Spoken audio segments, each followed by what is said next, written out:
राज्यसभेच्या उमेदवारीवरून रोहित पवार यांनी अजित पवारांना सल्ला दिलाय। पळत्याच्या गळ्यात लोक राज्यसभा घालण्यापेक्षा घरातल्या विश्वासू व्यक्तीला उमेदवारी दिली तरच ती टिकेल, इतरांचा काही भरोसा नाही अशी चर्चा असल्याचं वक्तव्य रोहित पवारांनी केलं।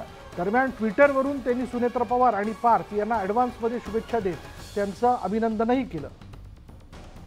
काय ट्वीट केलं बघा रोहित पवारांनी। त्यांनी असं म्हटलंय की आदरणीय पवार साहेबांना सोडून एक वेगळं घर वसवलं गेलं असलं तरी त्या घरातील आजची परिस्थिती आणि तिथल्या लोकांची अस्वस्थता बघता सर्वजण किती दिवस एकत्र राहतील हे ब्रह्मदेवही सांगू शकणार नाही। त्यामुळे पळत्याच्या गळ्यात राज्यसभा घालण्यापेक्षा घरातल्या विश्वासू व्यक्तीला दिली तरच ती टिकेल, इतरांचा काही भरोसा नाही अशी चर्चा सुरू आहे। म्हणूनच सुनेत्रा काकी किंवा पार्थ यांना ॲडव्हान्समध्ये शुभेच्छा आणि अभिनंदन।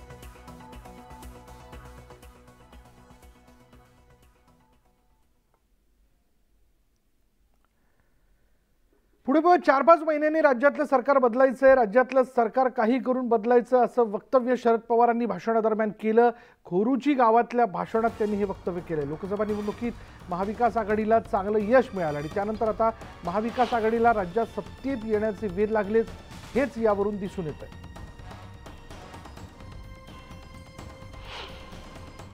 दुसऱ्या ज्या जमिनीचे प्रश्न ते एका दिवसात सुधारले।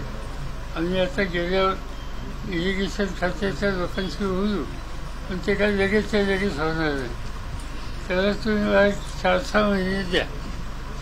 4-6 महिन्यात मला सरकार बदलायचे।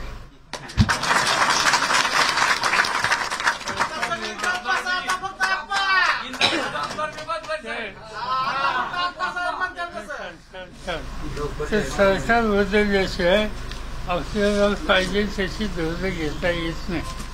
आणि मला खात्री आहे पुढल्या 4 महिन्यामध्ये महाराष्ट्रामध्ये सत्ता येईल आणि या सत्तेची सूत्र